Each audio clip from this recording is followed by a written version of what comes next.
सभी को जय मसीह की मेरे प्रियो। फिर से मैं आपका स्वागत करता हूं एक नए संदेश के साथ।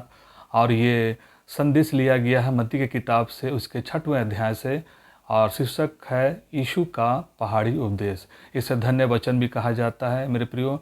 इसे कई बार आपने बाइबल में पढ़ा होगा और कई दास दासियों के द्वारा आपने इस उपदेश को सुना होगा, लेकिन आज हम इसको थोड़ा सा विस्तार पूर्वक पढ़ेंगे। कई सारे वचनों को हम लेंगे और परमेश्वर हमारी मदद और सहायता करे। आइए प्रार्थना करेंगे। मेरे महान जीवित परमेश्वर, यह समय आपके वचन को पढ़ना, मनन, अध्ययन करना चाहते हैं। पवित्र आत्मा हमारी मदद कीजिएगा ताकि हम वचन को सुनकर प्रभु इस विश्वास में मजबूत होने पाए जिसमें प्रभु आप हमें मजबूत करना चाहते हैं। प्रभु पवित्र आत्मा, हम अपना नियंत्रण आपके हाथों में करते हैं, यीशु के नाम से, आमीन। आइए हम सीधे वचनों में जाएंगे और मत्ती के किताब और उसके 5वें अध्याय में जो धन्य वचन जिसे पहाड़ी उपदेश कहा गया है, इस प्रकार से बताया जाता है। वह इस भीड़ को देखकर पहाड़ पर चढ़ गया और जब बैठ गया तो उसके चेले उसके पास आए और वह अपना मुंह खोलकर उन्हें यह उपदेश देने लगा। धन्य है वे जो मन के दीन हैं, क्योंकि स्वर्ग का राज उन्हीं का है। धन्य हैं वे जो शोक करते हैं, क्योंकि वे शांति पाएंगे। धन्य हैं वे जो नम्र हैं, क्योंकि वे पृथ्वी के अधिकारी होंगे। धन्य हैं वे जो धर्म के भूखे और प्यासे हैं, क्योंकि वे तृप्त किए जाएंगे। धन्य हैं वे जो दयावंत हैं, क्योंकि उन पर दया की जाएगी। धन्य हैं वे जिनके मन शुद्ध हैं, क्योंकि वे परमेश्वर को देखेंगे। धन्य हैं वे जो मेल कराने वाले हैं, क्योंकि वे परमेश्वर के पुत्र कहलाएंगे। धन्य हैं वे जो धर्म के कारण सताए जाते हैं, क्योंकि स्वर्ग का राज उन्हीं का है। धन्य हो तुम जब मनुष्य मेरे कारण तुम्हारी निंदा करे और सताएं और झूठ बोल बोल कर तुम्हारे विरोध में सब प्रकार की बुरी बुरी बात कहें। तब आनंदित और मग्न होना, क्योंकि तुम्हारे लिए स्वर्ग में बड़ा फल है। इसलिए कि उन्होंने उन भविष्यवक्ताओं को जो तुमसे पहले थे इसी रीति से सताया था। यहाँ पर यीशु मसीह अपने चेलों को बहुत ही सुंदर वचन को बता रहे हैं और यह वचन उनके जीवन के लिए बहुत ही महत्वपूर्ण रहा। और आज भी जब हम इस बाइबल को पढ़ते हैं तो जब ये धन्य वचन को, पहाड़ी उपदेश को पढ़ा जाता है तो एक मन में एक अजीब सा शांति, वो परमेश्वर की शांति का अनुभव होता है जो प्रभु हमें सिखाना चाहते हैं, जो हमारे जीवन से चाहते हैं, जो हमारे हृदय से चाहते हैं। वो बातें अंदर से हमें लगता है, ये महसूस हो रहा है कि ये हमारे लिए लिखा गया है। तो प्रियो, आइए हम इसे क्रमशः करके पढ़ेंगे और कुछ वचनों को आज हम बाइबल में से ही देखेंगे। और इसमें प्रभु ने हमें जो वचन दिए हैं, खुद यीशु मसीह इन वचनों को पुराने नियम से लेकर के भविष्यवक्ताओं की पुस्तकों से लेकर कई बार उसने लेकर बताया। आइए उसे हम क्रमशः करके पढ़ेंगे। पहला जो धन्य वचन यहाँ पर लिखा गया, धन्य है वे जो मन के दीन हैं, क्योंकि स्वर्ग का राज उन्हीं का है। यीशु मसीह बड़े ही अद्भुत बात को यहाँ प्रकट कर रहे हैं, मानव जाति के बीच में प्रकटीकरण कर रहे हैं, क्योंकि वे जानते हैं कि कई बार हम धर्म के काम दिखाने के लिए करते हैं, कई बार हम बाहरी रूप का दिखावा करते हैं, कई बार हम धर्मी होने का हम दिखावा करते हैं। ये सभी बातें यीशु मसीह जानते हैं और मानव जाति के हृदय से जो बातें निकलनी चाहिए, जो मानव का हृदय होना चाहिए, उन बातों को प्रभु यीशु इस पहाड़ी उपदेश में अपने चेलों को बता रहे हैं। बोलते हैं, धन्य हैं जो मन के दीन है, क्योंकि स्वर्ग का राज उन्हीं का है। ये मन की दीनता के विषय में यीशु मसीह कह रहे हैं कि जो मन में दीन है, स्वर्ग का राज उन्हीं का है। मेरे प्रियो, जब हम प्रभु यीशु मसीह पर विश्वास करते हैं और अपना जीवन मसीहत का जीवन गुजारते हैं, तो हमारा जीवन का आकार और प्रकार और व्यवहार कैसा होना चाहिए, वह इस धन्य वचन में, पहाड़ी उपदेश में हम पाएंगे। यदि हम प्रभु यीशु मसीह पर विश्वास करते हैं तो हमारे मन का जो व्यवहार होना चाहिए वो दीनता का होना चाहिए। जैसे लिखा भी है कि स्वर्ग का राज उन्हीं का है जो मन में दीन है। अगर दीनता के विषय में पढ़ा जाए तो इसे हम कुछ वचनों को लेकर समझेंगे, और वे वचन है जिसे मैं ले रहा हूँ भजन संहिता 40 उसके 17 और उसके बाद यशायाह 29 का 19। तो पहले मैं निकालूंगा भजन संहिता 40 का 17। आप लोग भी यदि बाइबल पकड़े हैं तो उसे निकाल कर पढ़ सकते हैं। भजन संहिता 40 का 17। हालेलुया, प्रभु हमारी मदद करे, सहायता करें। 40 का 17 में इस प्रकार से लिखा है, मैं तो दीन और दरिद्र हूँ, तो भी प्रभु मेरी चिंता करता है। तू मेरा सहायक और छुड़ाने वाला है। हे मेरे परमेश्वर, विलम्ब ना कर। और एक वचन को मैं लेना चाहता हूँ, और वो यशायाह नबी की पुस्तक से है 29 का 19। आप भी अगर बाइबल पकड़े हैं तो मेरे साथ साथ खोलेंगे, अन्यथा जब आप इसे सुनते हैं तो उस समय आप खोल के देख सकते हैं, या फिर बाद में। यशायाह 29 का 19 इस प्रकार से लिखा हुआ है। 29 का 19 में, नम्र लोग यहोवा के कारण फिर आनंदित होंगे, और दरिद्र मनुष्य इज़राइल के पवित्र के कारण मग्न होंगे। ये सारी बातें नम्रता से बताई गई है, जहाँ पर दीनता से लेकर बताई गई है, जहाँ पर हम लोगों को किस प्रकार से हमारा हृदय होना चाहिए। लिखा है, नम्र लोग यहोवा के कारण फिर आनंदित होंगे, और दरिद्र मनुष्य इज़राइल के पवित्र के कारण मग्न होंगे। यहाँ पर यीशु मसीह हमें जो बताना चाह रहे हैं वो दीनता के विषय में। जब हम मन में दीन होंगे तो स्वर्ग का राज हमारा होगा।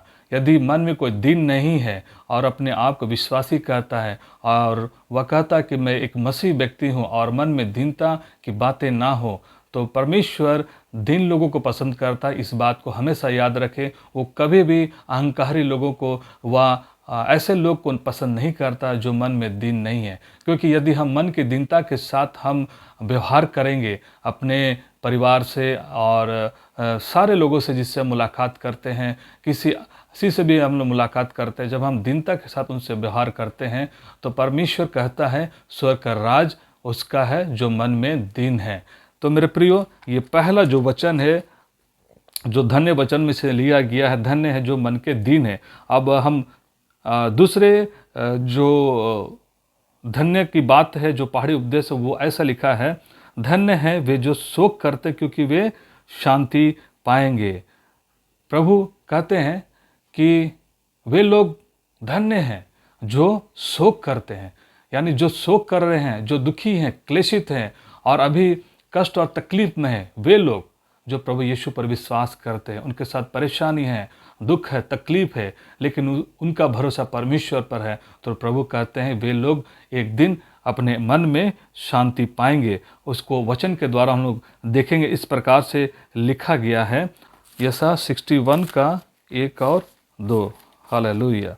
इस प्रकार से यहाँ लिखा हुआ है, प्रभु यहोवा का आत्मा मुझ पर है, क्योंकि यहोवा ने सुसमाचार सुनाने के लिए मेरा अभिषेक किया और मुझे इसलिए भेजा है कि खेदित मन के लोगों को शांति दूँ, कि बंदियों के लिए स्वतंत्रता का और कैदियों के लिए छुटकारे का प्रचार करूं, कि यहोवा के प्रसन्न रहने के वर्ष का और हमारे परमेश्वर के पलटा लेने के दिन का प्रचार करूं, कि सब विलाप करने वालों को शांति दूं।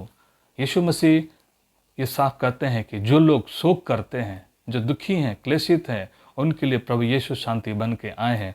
और वे कहते हैं कि मैं तुझे शांति दूंगा, जैसे संसार देता है वैसे नहीं, परंतु मैं अपनी शांति दूंगा। इसलिए मेरे प्रियो, यदि आप अपने अंदर में यदि प्रभु पर विश्वास करें और आपके सामने दुख है, तकलीफ है, या परेशानी है, या कष्ट है, तो आप एक तरह का दुख के समय से गुजर रहे हैं, तो आपके लिए एक आनंद की बात है कि प्रभु यीशु कहते हैं मैं तुझे शांति दूंगा। आइए मेरे प्रियो, अगले हम लोग धन्य वचन की ओर जाएंगे। अगला धन्य वचन जो इस प्रकार से लिखा गया है मत्ती 5 के 5 में, धन्य है वे जो नम्र हैं, क्योंकि वे पृथ्वी के अधिकारी होंगे।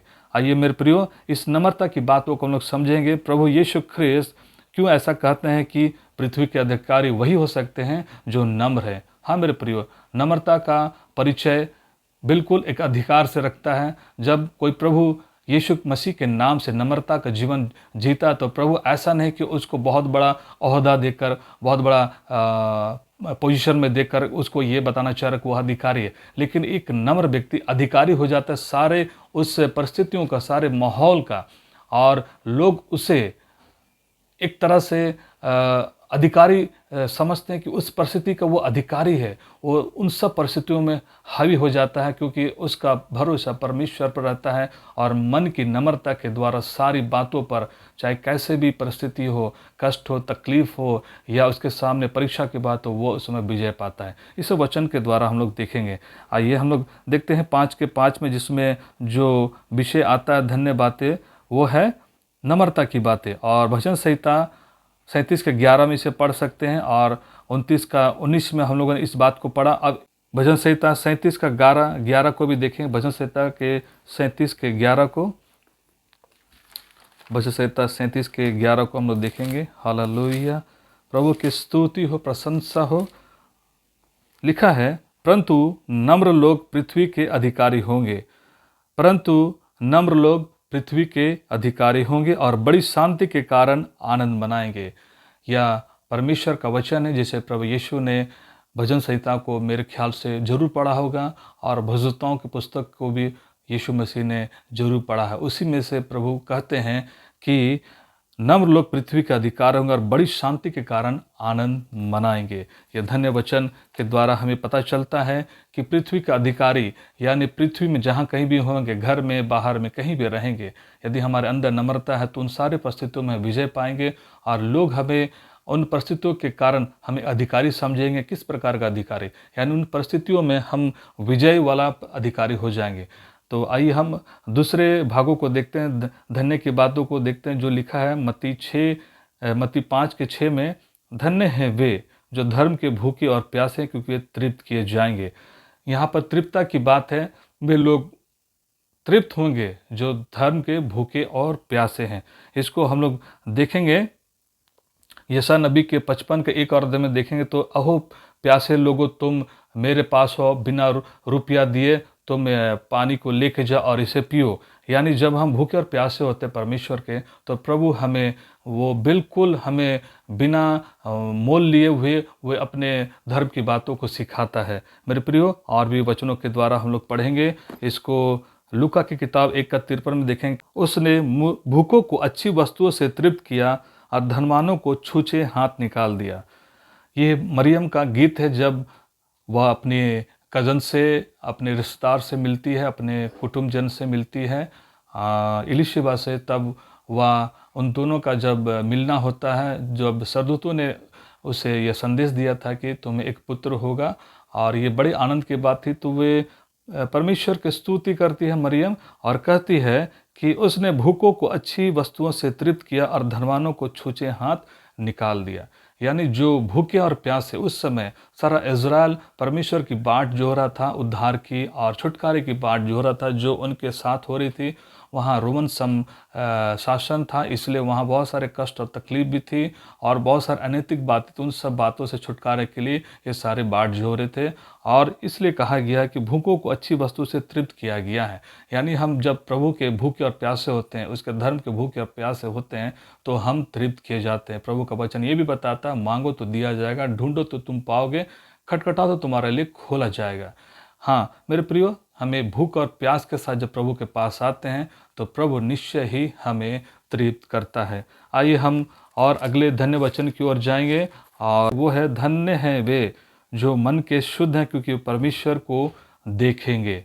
हाँ मेरे प्रियो, यदि हम मन के शुद्ध हैं तो हम अवश्य ही परमेश्वर को देखेंगे, और बिना शुद्धता के परमेश्वर के सामने हम आ नहीं सकते।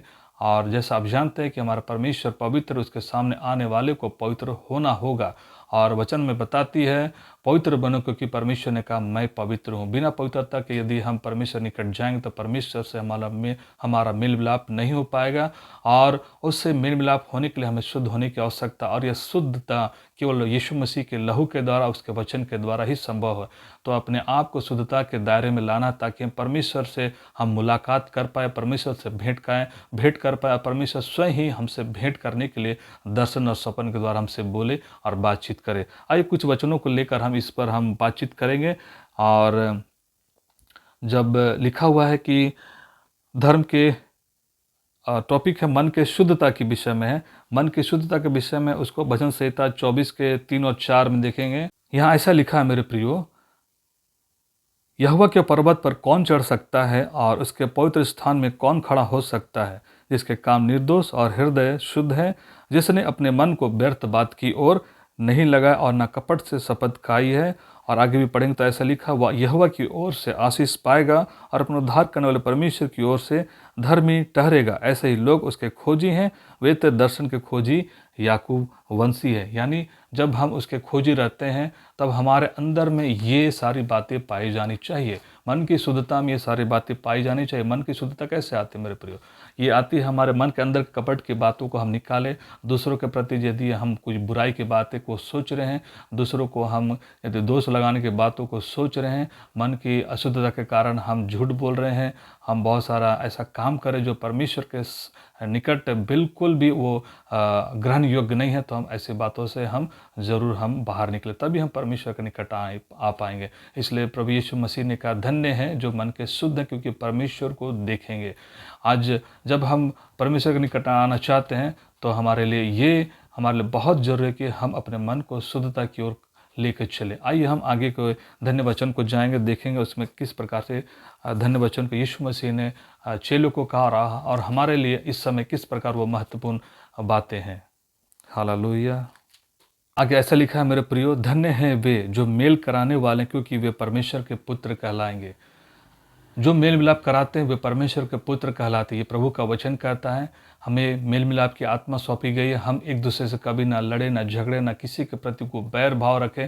प्रभु ने कहा, यदि तुम्हारे कोई एक गाल में कोई थप्पड़ मार रहा तुम दूसरा गाल कर दो। यदि तुम्हारे भाई से तुम्हारे कोई वाद विवाद हो गया तो जाकर तुम पहले उस भाई से मेल मिलाप कर, फिर आकर मेरी बेदी के पास आना। यदि हम बिना मेल मिलाप किए भाई से या किसी से हम परमेश्वर के निकट आते हैं तो परमेश्वर हमें पसंद ना करेगा। और प्रभु ने कहा है कि हमें मेल मिलाप की आत्मा से भरे रहना है। और ऐसा हम पाते हैं कि धन्य है वे जो मेल कराने वाले। हमें मेल मिलाप भी करना है और दूसरों को मेल मिलाप कराने के लिए भी प्रयत्न करना है। यदि किसी भाई बहनों में कुछ ऐसी बातें हो गई हैं कि वे आपस में बातचीत नहीं कर रहे और प्रभु के दोनों विश्वासी हैं, या ऐसे लोग हैं जो आपस में काफ़ी अच्छा मित्रता रही, बहुत अच्छे संबंध रहे, लेकिन वे लोग अब किसी कारणवश और ऐसे गलतफहमियों में हरा कर या छोटी मोटी गलतियों से आपस में मेल मिलाप करना छोड़ दिए, तो हम उनके बीच में ये कार्य कर सकते हैं कि उसको प्रभु के वचन के द्वारा उनका मेल मिलाप करा दे। हाँ, उसके लिए हम प्रार्थना भी करें। और ऐसे बहुत सारी जगहों में हम ना जाएं जहाँ पर परमेश्वर का आत्मा हमें अगुवाई नहीं करता है, और बहुत सारे ऐसे बातों में हम ना फंसे जहाँ प्रभु हमारे अगुवाई नहीं करता है। हमें देखना है कि वहाँ का कंडीशन क्या है, वहाँ परिवार में या फिर ऐसे लोगों के बीच में क्या हम जा सकते हैं, क्या वे मेरी बातों को वे मानेंगे। और यदि उनके बीच में कुछ ऐसी बातें हो गई हैं तो हम उसके लिए दुआ करें कि प्रभु उनके अंदर में मेल मिलाप की आत्मा को दे। इस प्रकार के प्रयास में हम रहे मेरे प्रियो। और इस प्रकार से प्रभु ने कहा हम मेल मिलाप कराने वाले हों, क्योंकि स्वर्ग का राज ऐसे का ही है। तो आइए मेरे प्रियो आगे के वचन को हम लेंगे। धन्य वचन है जो कि लिखा हुआ है, धन्य हो तुम जो मनुष्य मेरे कारण तुम्हारी निंदा करे और सताएं और झूठ बोल बोल कर तुम्हारे विरोध में सब प्रकार की बुरी बात कहें, तब आनंदित और मगन होना, क्योंकि तुम्हारे लिए स्वर्ग में बड़ा फल है, इसलिए कि उन्होंने उन भक्तों को जो तुमसे पहले थे इस रीति से सताया था।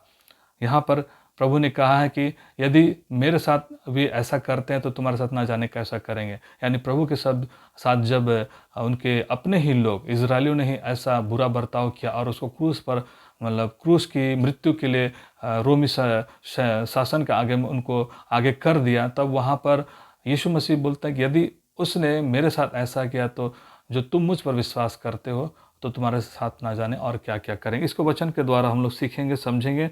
ऐसा लिखा हुआ है, उसको हम लोग देखेंगे प्रकाशित वाक्य 4:14 और यशायाह 51 का 7 और 8 को पढ़ लेंगे। यशायाह 51 का 7 और 8 को हम लोग पढ़ लेंगे।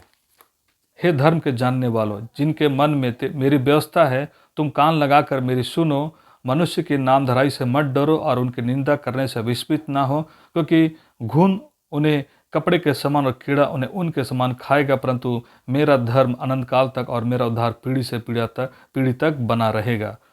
यहाँ पर प्रभु ने कहा है, यदि धर्म के कारण तुम सताए जाते हो तो तुम आनंदित रहना, तुम्हारे लिए एक बड़ा प्रतिफल स्वर्ग राज्य में रखा हुआ है। जब हम प्रभु की सेवा में आगे बढ़ते हैं तो बहुत सारी ऐसी बातें आती हैं जब हमें सुनने को मिलता है, और ऐसी बातें जो हम विश्वासी लोगों से कभी कभी सुनते हैं कि वे हमारे विषय में इस प्रकार से सोच रखते हैं, और हमें काफ़ी निराशा होती है, काफ़ी हमें तकलीफ होती है। लेकिन प्रभु का वचन कहता है, यदि मेरे नाम के कारण लोग तुम्हें सताएं तो तुम आनंदित होना, तुम्हारे लिए एक बड़ा प्रतिफल है। हाँ, चाहे कोई भी हो, यदि कोई भाई बंधु हो, अपने हो या पराए हो, कोई भी यदि हमें दुख और तकलीफ देते हैं प्रभु के कार्य के लिए, प्रभु की सेवा कार्यालय में कार्य को हम कर रहे हैं, उसमें हमें दुख और तकलीफ हो रही है, तो हमारे बड़े आनंद की बात है। क्योंकि प्रभु ने कहा है, यदि ये लोग मेरे साथ ऐसा करते तुम्हारे साथ ना जाने कैसा करेंगे। और ये भी लिखा है, वचन में बताता है कि जब जो मसीह यीशु के साथ भक्ति के साथ जीवन बिताना चाहते वे सब सताए जाएंगे। सताहट के बिना हम प्रभु के प्रेम को नहीं जान सकते। जब हमारे पास सब कुछ होता है, सब कुछ अच्छा होता है, तो हम प्रभु के प्रेम को नहीं समझ पाएंगे और उस कष्ट और तकलीफ को सहने की शक्ति को हम नहीं समझ पाएंगे। जब हम सहने की प्रक्रिया से गुजरते हैं, जब हम सहते हैं, जब अच्छे काम करके हम सहते हैं, जब यीशु मसीह ने अच्छा काम करके, एक भला काम करके, मानव जाति के लिए कष्ट उठा करके और हमारे लिए अपना क्रूस पर अपना लहू को बहा दिया, जब वो पापियों के लिए इतना बड़ा कदम को उठाया, जब हम पापी ही थे तब उसने हमारे लिए क्रूस पर अपने जान को दिया, जब उसने भला काम करके ऐसा दुख और तकलीफ उठाया, तो तब हम जब प्रभु की सेवा में हम जब कार्य करते हैं, तब हम पर निंदा की बातें होती है, सताया जाता है, तो हमें आनंदित होना। ये बातें प्रभु यीशु मसीह ने पहले से कह दिया, इसलिए तुम घबराना नहीं। और सताए जाने के समय में कहा गया कि उस समय तुम्हें क्या कहना है, पवित्र आत्मा तुम्हें बता देगा, इसलिए हमें घबराने की आवश्यकता नहीं है। जब हम इस प्रकार के परिस्थिति से गुजरेंगे तो प्रभु हमें दिलासा देते हैं कि पवित्र आत्मा तुम्हारी उस समय मदद करेगा। हाँ प्रियो, हमें सताहट के समय कभी भी घबराना नहीं है। ये सारे धन्य वचन जो हैं पहाड़ी उपदेश में हमने पाए हैं, इस प्रकार से प्रभु यीशु ने वर्तमान से लेकर उस समय जो प्रभु यीशु के चेले और जो विश्वास करने वाले लोग थे, और जो अभी हम पढ़ रहे हैं, आने वाले दिनों में जो परिस्थितियाँ होंगी उनको लेकर प्रभु यीशु ने ये पहाड़ी उपदेश के द्वारा हमें समझाया है। और आशा करते हैं कि इन पहाड़ी उपदेश को हम बार पढ़ें और इसमें लिखी बातों को समझा करें, क्योंकि प्रकाशित वाक्य में बहुत सारी ऐसी बातें लिखी हैं जिसका वर्णन पहाड़ी उपदेश में हम पाते हैं। ये अंतिम समय के विषय में भी लिखा है, जब लोग सताहट के समय रहेंगे और यहाँ तक हो जाए कि अच्छों का विश्वास भी उसमें कम हो जाएगा, उनका प्रेम कम हो जाएगा, ठंडा पड़ जाएगा, इस तरह की बातें लिखी है। तो प्रभु के वचन के द्वारा हम उस समय लिखी हुई बातों के द्वारा वहाँ के लोगों ने तो आशीष पाई है, और जब हम इस समय हमारे हाथों में बाइबल के रूप में है तो इससे हम आशीष पा रहे हैं। इसके लिए धन्यवाद करते हैं। आने वाले दिनों के लिए हम तैयार रहें, वर्तमान समय के लिए तैयार रहें, और प्रभु के इस धन्य वचन को लगातार पढ़ें और इसके द्वारा हम आशीषित हो। आइए मेरे प्रिय, हम इस समय प्रार्थना करेंगे, प्रभु इन वचनों में चलने के लिए हमारी मदद और सहायता करें। हे मेरे पिता, धन्यवाद करते हैं इस समय वचनों को पढ़ने में, समझने में, बूझने में, बोलने में पिता आपने मदद किया है। आपके धन्य वचन को सदा प्रभु हम हृदय में पिता परमेश्वर स्मरण करें और इसमें चला करें। वर्तमान में, भविष्य में इन बातों में प्रभु जी हमारी मदद और सहायता कीजिएगा, यीशु मसीह के नाम से, आमीन। धन्यवाद प्रियो।